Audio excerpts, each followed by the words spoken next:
யோவான் 6ஆம் அதிகாரம் 38வது வசனம். அப்ப அந்த பூமிக்கு இறங்கி வந்தது நோக்கம் என்ன?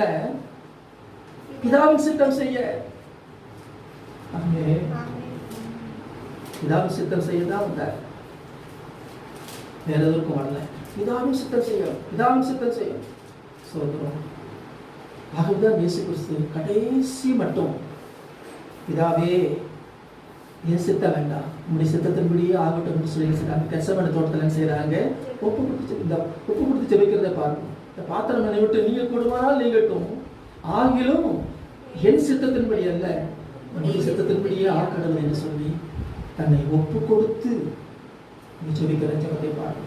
26:39 அதை வாசிக்க வேண்டாம். எனக்கு அன்பான இயேசு கிறிஸ்து கடைசி வரையிலும் பிதாவின் சித்தத்தை தான் செய்து நிறைவேற்றினார் என்று நம்ம பார்க்க முடிகிறது.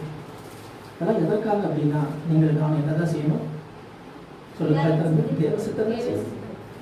நம்ம பொறுத்து சுய சித்தம் செய்தால் ஒன்றும் பிரயோஜனம் இல்லை, தேவ சித்தம் செய்ய வேண்டும். இப்போ தேவ சித்தம் செய்வதற்காகத்தான் நீங்கள் தான் இந்த பூமிக்கு வந்திருக்கிறோம். பூமிக்கு வந்த நோக்கம் என்ன தெரியுமா? தேவ சித்தம் செய்ய.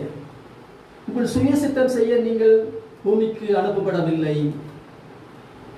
வேதத்தின் மூலமாக நம்ம அறிந்து கொள்கிறோம். இன்னைக்கு மனுஷன் என்ன செய்யறான்? எல்லாம் என் இஷ்டம் தான், என் இஷ்டம், என் வாழ்க்கை என் இஷ்டம், இஷ்டப்படி எல்லாம் செய்வேங்கிறாங்க.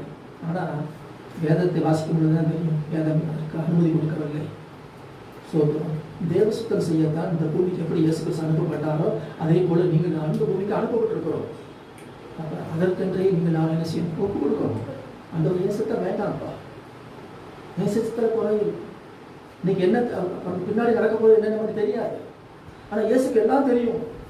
இன்னும் 5 வருஷத்துக்கு முன்னாடி என்ன நடக்க போகுது, இன்னும் 10 வருஷத்துக்கு முன்னாடி நடக்க போகுது, எல்லாம் அவருக்கு தெரியும். ஆண்டவரே என் சித்த வேண்டாம்ப்பா, உங்களுடைய சித்தப்படி என்னை நடத்துங்க.